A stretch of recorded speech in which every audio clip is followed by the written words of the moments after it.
Michael Jordan is not only the best basketball player, but he's the most exciting basketball player to ever play. Tatum fires away, pumps it in, 51 for Jason Tatum. The Big Three NBA podcast is powered by PrizePicks, the exclusive daily fantasy partner of the CLNS Media Network. Hey everyone, welcome to the Big Three NBA podcast. I'm Kwani Lunis, joined by, as always, Sherrod Blakely, Gary Washburn. It's summer, but our podcast does not sleep because the NBA doesn't sleep. How are you two doing? Have you two actually taken a breather? Let's start with that. So the season's ended. On that grind. I went from, the NBA and the finals and all that fun stuff to dealing with high school kids, teaching journalism at BU. It's been all right. It hasn't been as bad as I thought. That sounds like a dream. What about you, Gary?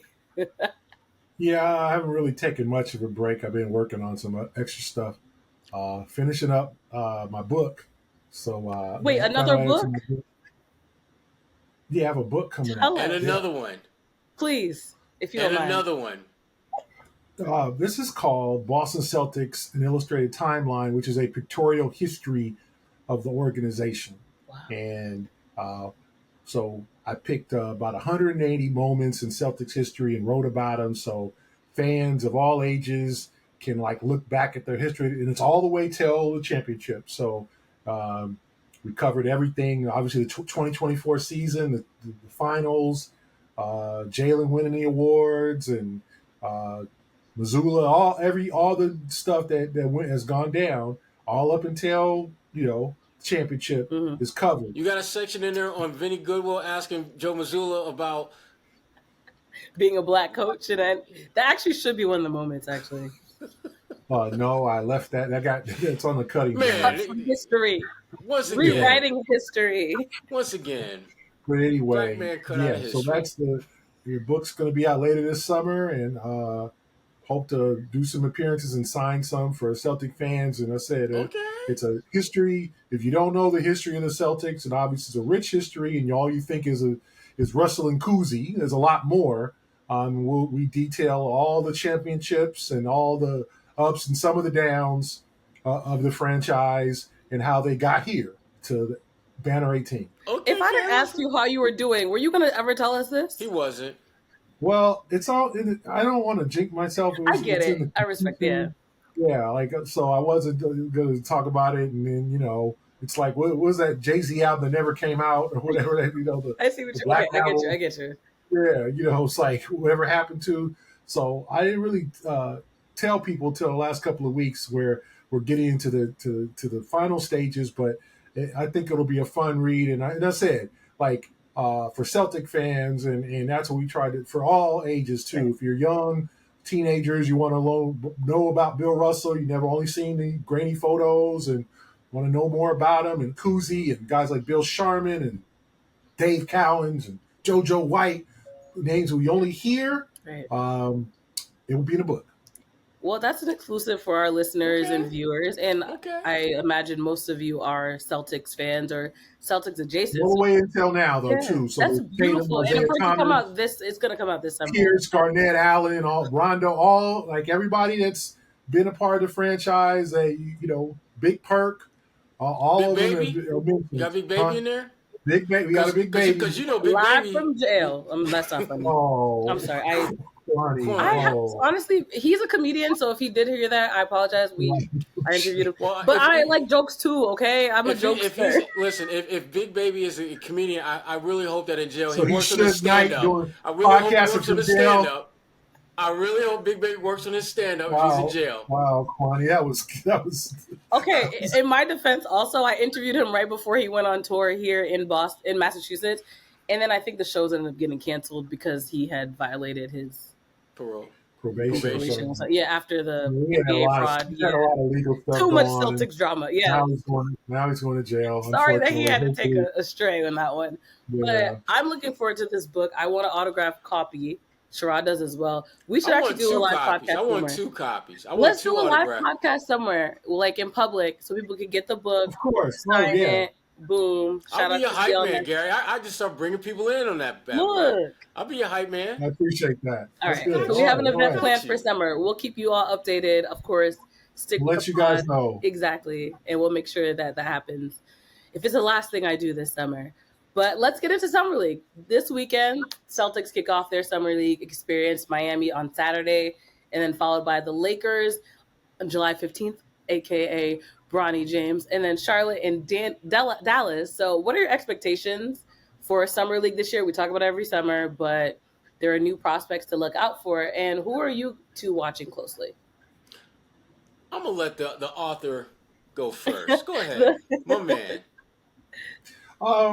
I think it's going to be a fun summer league. They actually have a pretty talented team with guys like Nemias Queta, Drew Peterson, J.D. Davidson's coming back for a third year. Our friend Jordan Walsh will be back, and I forgot there's another one. There's five players. Watson.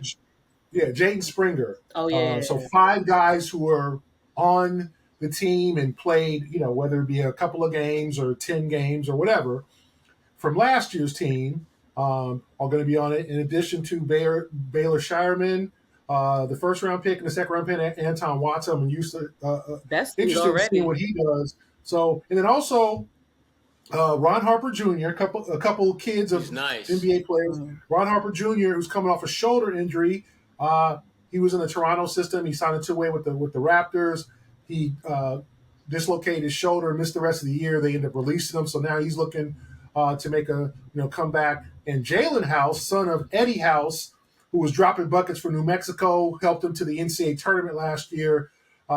He's on the team too. So you got a pretty loaded team. Those 5 guys coming back. Then you got 2 guys, the 2 first-round picks, and then you got 2 guys like House and Harper. That's 9 deep right there, in addition to other guys that are on the team. So a very entertaining and talented team. DJ McClay, assistant coach, not a guy that probably a lot of fans might know. They'll see him on the bench, played at Bucknell. He's the head coach. Obviously that's kind of a springboard position. So I'm looking forward to just seeing them.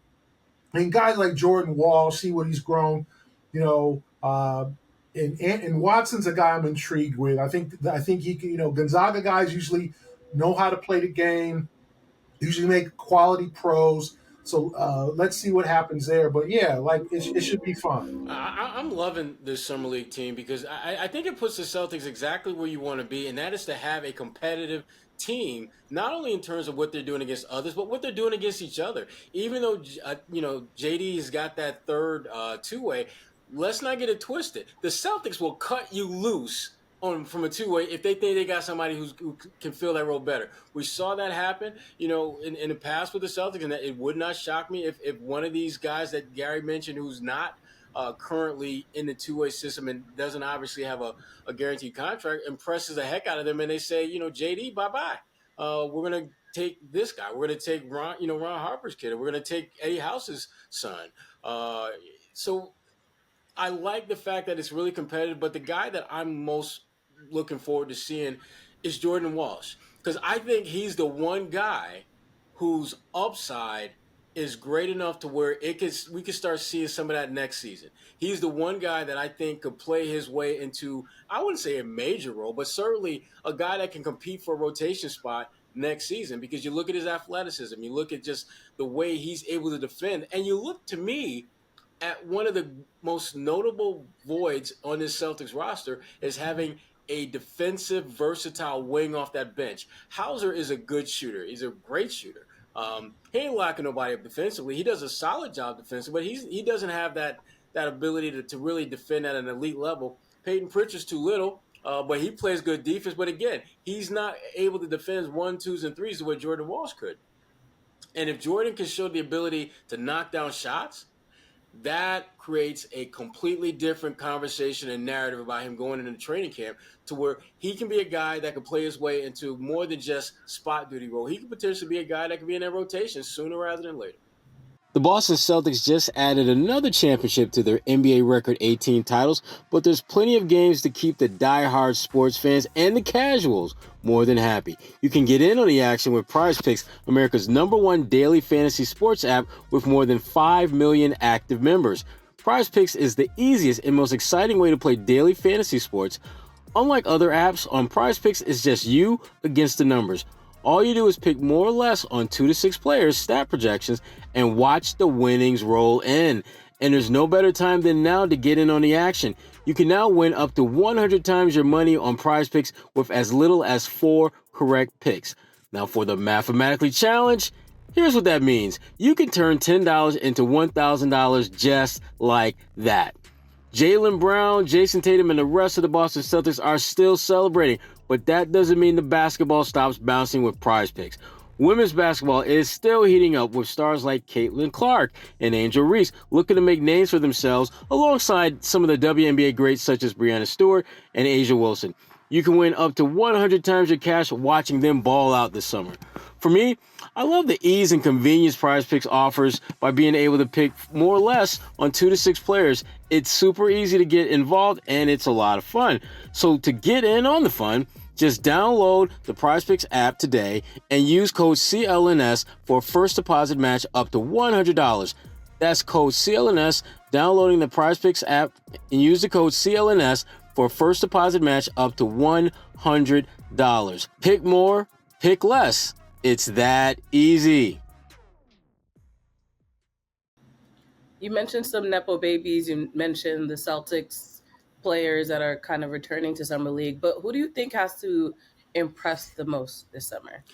You know, the guy I think that really needs to have a strong summer league for a couple different reasons is Queta. I think he's the one guy that he has a skill set that when you look at this active roster, you don't have a guy. To me, he's like a light Robert Williams in terms of his shot blocking ability, in terms of his ability to impact the game at that end of the floor. I think he's a better offensive scorer than Rob. I mean, he actually has some moves that we've seen him execute. Rob was just Mr. Lob, and that was pretty much it.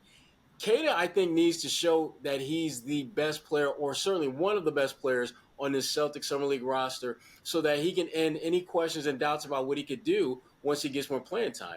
He's a guy that, again, I could see with, especially with Porzingis out, for a spell early on, I could see him with a strong summer league using that to springboard into a strong training camp and potentially be a regular in that rotation and compete with Luke Cornett for playing time off that Celtics bench, or possibly as a kind of a substitute fill-in starter.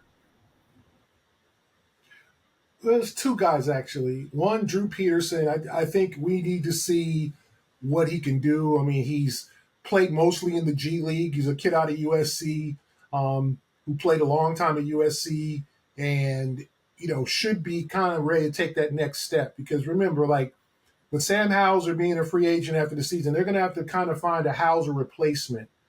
And is Drew Peterson that guy that can kind of fill that role? So I'm looking forward to a cheap one at that.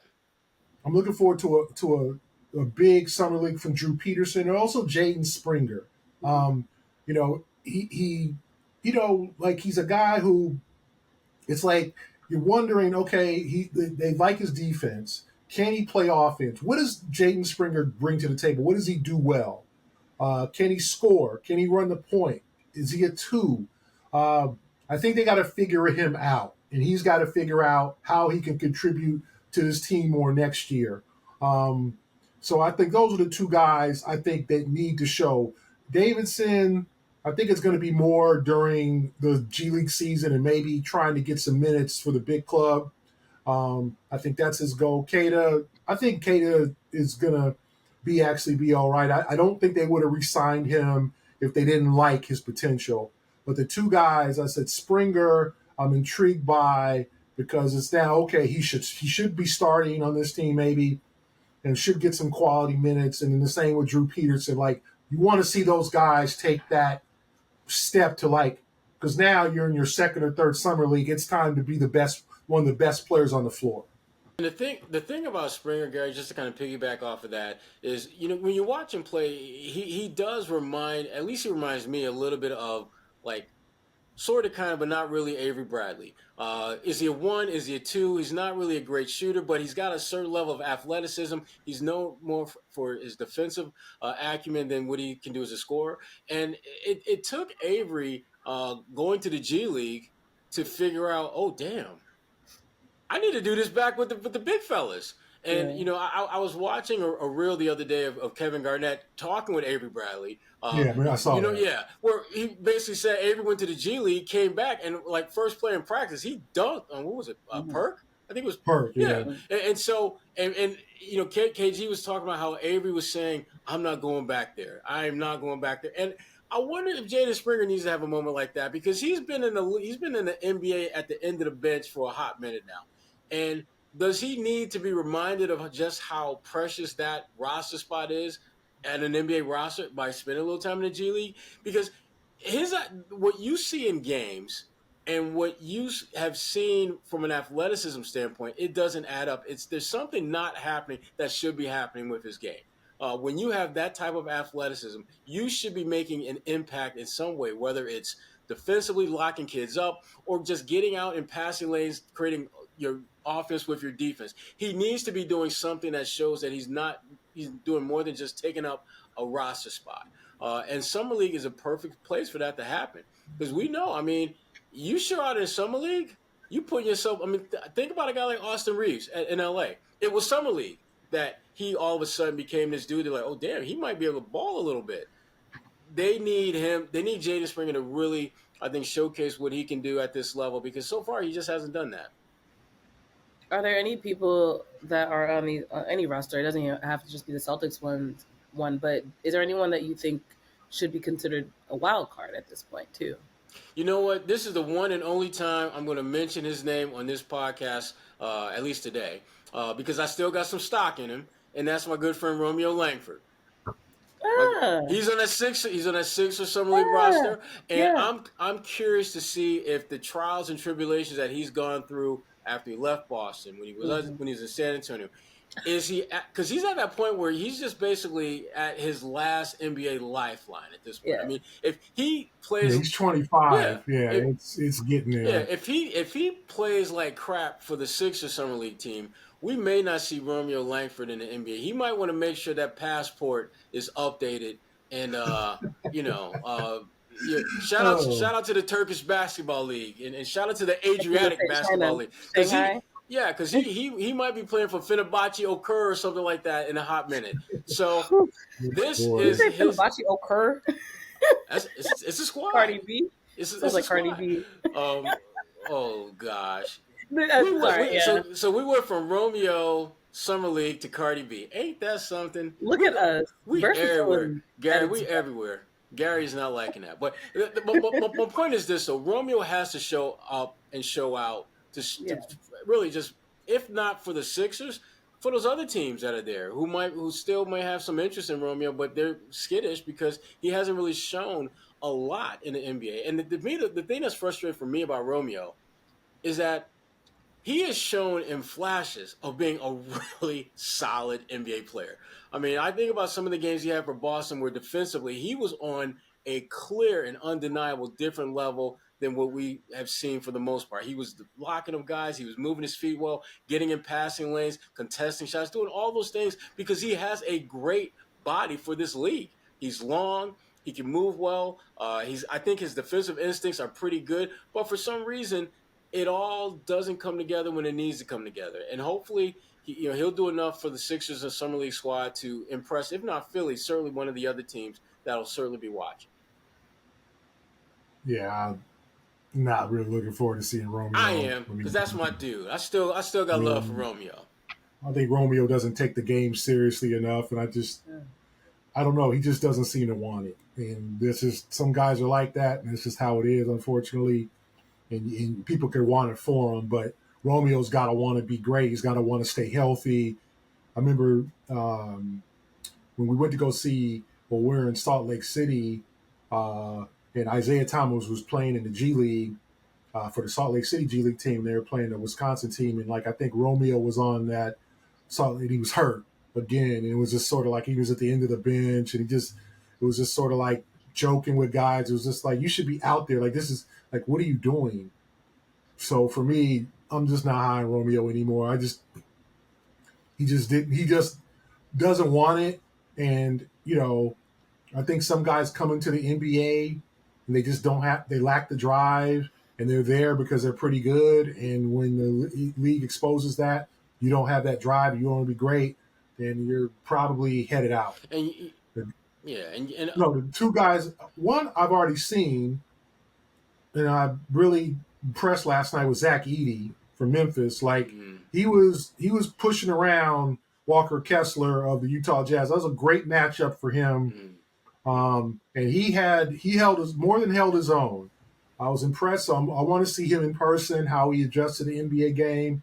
But they played Utah Jazz last night. I watched it, and he's playing very, very well. I was impressed. The second guy is Alex Sarr from the Atlanta Hawks. It's number 2 pick. Somebody in this class got to win Rookie of the Year. Who knows who it's going to be? Somebody got to take this trophy. Somebody got to eat this chicken. It'll be very fascinating to see how Vegas has the odds. Will it be the number 1 pick? The kid's going to Atlanta, or will it be Alex Sarr? Sorry, Alex Sarr's not with Atlanta. He didn't want to play Atlanta. He went to Washington Wizards, and I'm very intrigued to see what he can do. And obviously there's a lot of guys: Reed Shepherd from Houston, Dillingham from Minnesota. There's a lot of guys and I'm Baylor Shireman. Let's see how he does with the Celtics. But Edey's a guy I'm looking for, and we can all say, Bronny James, he's going to be in that big stage that first night. It's going to be a nighttime game at the big arena. All the Laker fans are going to, I'm sure, drive down from LA to Vegas, and it's going to be a packed house. We'll see if LeBron, I don't know if where Team USA will be located. Maybe LeBron gets out there. I know he's in Vegas now. I don't know if he will be there Friday to see his son's debut in Vegas. He's already made his debut. So, but there's a lot of interesting names, and as Sherrod pointed out, there's a lot of guys probably on that last chance train of this is your last summer league guy. Like, what you gonna do? And Romeo is one of those guys. Yeah, and we can talk about this another time. But the guy that I'm looking at for Rookie of the Year is Stephon Castle, kid from UConn, playing for the Spurs. That's a great fit. He's a bucket getter, and that team is going to be better. He's going to get more. He's going to get shine because he's playing with Wemby. So that's my early pick for Rookie of the Year. Gary, you have one? Honestly, no. Like, look, you'll give him till end of summer league at least. Yeah, I mean, I might say Connect from the Lakers. That was my number 2 pick. I think he'll be right. And also, hold on, there's a Khalil Ware from Miami Heat, the Indiana center. They're really impressed with him down there. They made him. The Heat's taking some shots this summer. They lost Caleb Martin, even though he took less money to go to Philadelphia.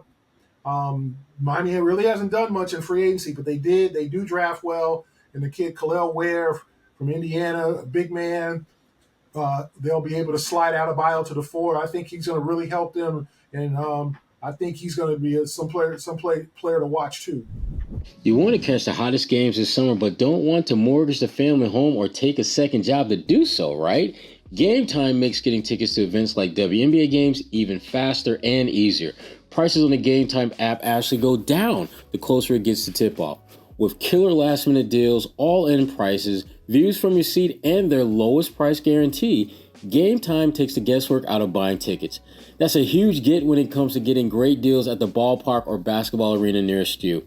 Here in Boston, every season is sporting season. So for me, the Gametime app makes it super easy to find tickets for just about every sport in my area, which is great this time of year when family and friends just happen to pop into town at the last minute and you're scrambling to find something to do, and you're trying to find something to do that won't break the bank, like getting tickets to see the red-hot Red Sox play, who are playing some of their best baseball right now.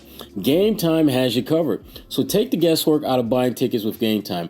Download the Gametime app, create an account, and use code CLNS for $20 off your first purchase. Terms apply. Create an account and redeem code CLNS for $20 off your first purchase. Download Gametime today. Last minute tickets, lowest prices, guaranteed. All right, stepping away from the rookies, let's talk about the vets. Team USA, also in Vegas, like you mentioned right now. Sherrod, the 2 Celtics are there right now. What are your expectations from Tatum and Drew Holiday specifically? Well, last go around, Tatum averaged like 15 points and some change for Team USA. So clearly he's a guy that we know can get buckets playing with the best of the best, which is what Team USA is about. And he got a fresh haircut, for the record. The most important part was buried. Oh, yeah. Yeah, exactly. Let's And Kwani with the fresh dew is feeling that. So she's feeling that fresh dew vibe. I understand it, Tatum. I You, understand. you get it, you get it. But I think Tatum's just going to do what he normally does. He's going to be a double-digit scorer. He's going to make some plays. But when you listen to the players talk about this particular Team USA, you don't get the feeling that there's going to be any deferential treatment or anything even close to that for Tatum, even though he just won a championship. I think Anthony Edwards has verbally said he's going to be the number one option. And if I'm Tatum, I'm like, all right, because we got like 7-8 guys who could be the number one option, and we can win the goal with any of them. So if you want to go out there and jack up all them shots and wear your body down over these next few weeks, go right ahead and do that. Drew Holiday, I worry about, because when you start thinking about just the miles that his body has logged the last couple of years basketball-wise, I really hope that Drew plays the least amount of minutes on the team. That's what I would like to see, because I think I just want to see that dude rest. I want to see him I want to not see a basketball game or a series come about with Drew Holiday on the roster or Drew Holiday playing. I want to see him rest, because I just think he's getting to that point age-wise where he just can't hit the B button and be that dude we saw in the playoffs just like that. It's going to be much harder over time for him to be that impactful. And the more time he gets to shut it down and just rest and not have to deal with basketball and not do basketball activities, the better he's going to be for the Celtics next season. So Tatum, I think he'll play his usual minutes and get you double-digit points. Drew, I'm hoping that they limit his role, because I just think that in the long term, that's going to be the best for both him and the Celtics. Yeah, I'm looking forward. It'll be interesting who starts, because you got KD, you got Bron, and you got Curry. You got to think those three guys are going to start just because of seniority. So does Anthony Edwards even start? Do you put Anthony Edwards in that lineup, and do you put a Holiday or Tatum? Or, it'll be interesting to see if they mix and match their starting lineups. Do you put, Anthony Davis? Where do you put him? Do you put him at the 5? Do you put Adebayo there? It'll be interesting. You got a lot of guys on that team, and you could put Holiday as the 2, just as a defensive stopper, if you play Curry at the 1. So I'm intrigued to see the starting lineups, because you have so much talent. The thing that's interesting to me is, like, the choice of picking the teams. Grant Hill just picked guys. There was really no tryouts, and you got a guy like Jaylen Brown who's like, I just want an MVP of the finals. I just want an MVP of the Eastern Conference Finals, and I ain't even like. I'm grown man chilling at home. Yeah, and then you got Devin Booker, whose team lost in the first round, who's obviously very talented player, but not coming off a great year, and he's there. And I just think that if I'm Jaylen, like, if the criticism he received last year, if it didn't fire him up, he should be fired up even more, because I just think. And then remember, Devin Booker kind of took his spot on the All-NBA team too. So, I'm sure he's asking, okay, like, besides he can drop buckets, Devin don't play defense like I do. And his team don't win. And his team ain't winning, but, he went to the finals a couple years ago, so you give him that in 21. But, like, why was he automatically a choice and I wasn't even considered? I think if you're Jaylen Brown, you got to be a little upset about that. And I think that's a great debate, whether Jaylen should have been on that team. And he, best player in the finals, best player in the Eastern Conference Finals. And then he's got to sit there and watch Devin Booker, just, hey, my team got eliminated, swept in the first round. Even, I get it. Like, with Bron, no choice. He's going to, you want to play, he's going to play. He should. He's the man. Curry, obviously, KD. Still at the top of his game. Yeah. KD, still at the top of his game. But I think if you're Jaylen, you're looking at like Devin Booker, and you're like, okay, he just automatically got chosen. Like, there was no debate. Kawhi coming off being hurt. I get Kawhi. Kawhi's really doesn't have a whole lot of experience with Team USA. And they want him to be part of it again. But the thing that would annoy me if I'm Jaylen Brown is the inclusion of Devin Booker. Like, that would be like, okay, besides he can drop some buckets, but just automatically, like, I can't get no consideration. I mean, That's the thing I think that would frustrate me, and that should be motivation for him. Obviously the next Olympics is in 28, but that's it. High score, but I'm kind of like, besides dropping buckets, what does Devin do? And I think Jaylen's like, I stopped Luka. I'm the best player on the floor in 2 series, and I can't get no consideration. It's very interesting. Well, let's just put it this way: if Jaylen drops a 50-piece on the Suns next year, we gonna know why. We gonna know he went into that game thinking, okay, you might got that goal, but I'm about to hit you with this 50-piece. What you got about that? And I got the big goal. I got the Larry O'Brien goal. You got that little Olympic goal with playing with all them cats. Devin Booker is a great player. I mean, you look at him historically. I mean, he was the youngest player to ever score 60 or more points in a game. He was the youngest player in NBA history to have back-to-back 50-point games. But again, to your point, Gary, that's it. I mean, his narrative is he gets buckets. Not that he's a winner, not that he's a great all-around player, but that he gets buckets. And last I checked, if that's pretty much your claim to fame, that doesn't make you a great player. It makes you a very good player. It makes you a very good offensive player. Jaylen has shown the ability to be a great all-around player. You look at what he does at both ends of the floor, and you also look at the fact that, and this I think gets so lost when you have conversations about Jaylen, the dude has gotten better every single year. Not just in terms of your eye test, but in terms, statistically speaking, there's a part of his game that improves every single year. Devin Booker can't say that. So you don't win as many games, you don't get better every year, and I'm a better all-around player than you. And if you're Jaylen, absolutely you're looking at that thinking like, oh, okay. All right, Grant, that's how you want to call it? Okay. Well, Phoenix going to get that 50-piece. Phoenix going to get that 50-piece from Jaylen next year. Count it. You could book it. Pun intended. So, when you talk about that was for Tatum, you, Gary. Tatum, we were talking about the title. There's reports about Drew talking about the Larry O'Brien training camp for Team USA. But where do you think this puts Tatum specifically when you talk about all-time great Celtics? Go ahead, Mr. Author of the all-time great Celtics. Pick your book. I mean, this puts him, obviously, I think him and Jaylen now, without question, get their number retired because, I mean, they won a championship and, they brought prestige back to the organization. I think Tatum is getting to that. I mean, it all depends on how you look at it. You obviously got Bird and Russell, whether you think 1 or 2, 2 or 1. I think some people believe Russell's unquestionably the greatest Celtic of all time. I tend to agree with that. Bird 2, Kuzi and Havlicek, and then it gets interesting. The list.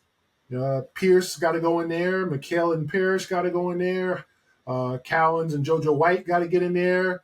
But I think if you're Tatum, he's easy top 10 of all time. And some people, the younger people, might put him 5. He's got to continue to pile up the numbers.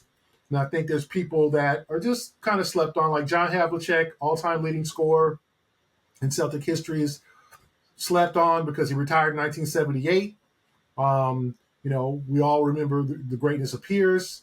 And then do you put guys in like Kevin Garnett, who didn't play a whole long time, 6 years? Ray Allen, Dennis Johnson. Obviously, this is a lot of guys, right? But I think Tatum is working his way into the top 10 and can finish maybe in that top 3 or 4 by the time his career is over. I don't know if he'll ever eclipse Russell or Bird, just for the sake of how great they were. And they'd be asking a lot. And then Kuzi. But, could he get to a Havlicek level? Probably, yeah. He could get to a Havlicek level. He could get to, he'd probably eclipse Pierce. If he wins another championship, he'd probably eclipse Pierce. But I think he's working his way up the list. And obviously, it's only been 7 years. He's got, we'll see how many more, 10 more maybe. I don't know. He's only 26 years old, so he's got a lot of time left, and he can work his way definitely up that list. Yeah, when you look at the the Celtics pantheon with great players through the years. Russell and Bird, I think, are just in a completely different wing of the building than everyone else. And so to me, that's like the last frontier of greatness if you're a Celtics. And Tatum is nowhere near that right now. But when you start looking at that middle tier where you have guys like Havlicek, you've got guys like, Sam Jones, you got guys who won a ton of titles, Kevin McHale. I would say he's at the back end of that middle tier. But you mentioned Paul Pierce, and I love me some Paul. But if Tatum retired right now, and you had one spot in that all-time great Celtics list, and it was either Paul or Tatum, I think you're going to take Tatum. I think you take Tatum. And because you look at the championships, they're dead even right now. Yeah. You look at the overall win-loss record, and again, Tatum played with better players, but Tatum was the best player on those teams. So it's not like he was just on for the ride. So statistically, he'd be better. Jaylen was, but yeah, I digress. Right. Statistically, Tatum at this point in his career has had a better career than Pierce, and he's won a championship. And so, I think he's moved slightly ahead of Paul in that regard. But for Tatum, he clearly wants to be one of, if not the all-time greatest player to ever play in this franchise. And he's got at least half a dozen guys that are still ahead of him. But a second championship puts him, I think, right there in that top five. A second and a third championship in this day and age where you've got so many more teams and the competition to win, now you start nipping at the Russell Bird comparisons and they become legitimate. If you can win 3 titles in like a 5-6 year window. But right now, I would say he's a lock to be top 10 all-time great Celtic, and with the potential to be easily in the top 5 with another championship or two, which is incredible that this guy could be in one of the top 5 all-time great Celtics before he turns 30. He's got that kind of potential. Well, you teed me up perfectly. What would a second title do for his legacy? A second title would cement his place as one of the all-time greats. You can't question him at all. You look at his scoring. And the other thing too, and we've talked about this before, almost every metric that Tatum is among the best to do it. He was the youngest Celtic to do it. The youngest to get to this mark, the youngest to get to that mark. And that, to me, those are cookie crumbs telling you that this guy is on a path to being one of the all-time greats because he's doing everything before anyone else did it that early in their careers. And that, part of it is obviously he started early when he was a teenager, but you still got to get them buckets. You still got to get them rebounds. And it's not like he was playing with a bunch of mediocre players. I mean, you played with Kyrie Irving, Gordon Hayward when he was like all NBA Gordon Hayward. Jaylen Brown is showing himself to be a great player. You start looking at IT, everybody, honestly. Right. You start looking at the players that he has been around, and not only has he been able to play with them, in many cases, he's outperformed them. We're talking about a bunch of guys that are going to be, certainly Kyrie, Hall of Famer, and those other guys were top 10, top 15, top 20 players at the time that Tatum was holding his own statistically and helping his team win. So another title would cement his legacy as one of the I'd say he'd be just right on the cusp of being top 5 all time with another title. Nice. Yeah.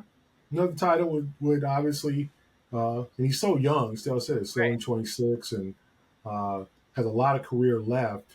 Yeah, he could definitely get on, rise on that list. And then you're talking about, just being, obviously have a number retired and, just being a legend in this city. Being on that David Ortiz, being on that thing where it's like every time your name is mentioned, there's just people associated with greatness. Mm-hmm. So that's what he's going for now. And obviously got a lot of time left to do it. The team is ramped up to make another deep run. But now that's the thing. It's making that adjustment from trying to just win it once to now getting greedy and trying to win more, multiple, and being in that Steph Curry where you win 4 of those things and you can't nobody ever say a word to you any room you walk into. That's the status. Now people can quiet he's not the best player to not win and all that. That's done. Now he goes and continues up that list. Well, that's all for this week's episode. 1, stick with us. There's so much to cover this summer. Summer League, off-season moves, free agency, all of that, we're here for it. But also, make sure you're subscribed if you haven't done so already. the Big Three NBA podcast on whatever your favorite podcasting app is, so you can get the latest notification when we drop a new episode. Until next week, because I'm sure we're going to have a lot to talk about by then. For Sherrod Blakely and Gary Washburn, I'm Kwani Lunis. This is the Big Three NBA podcast.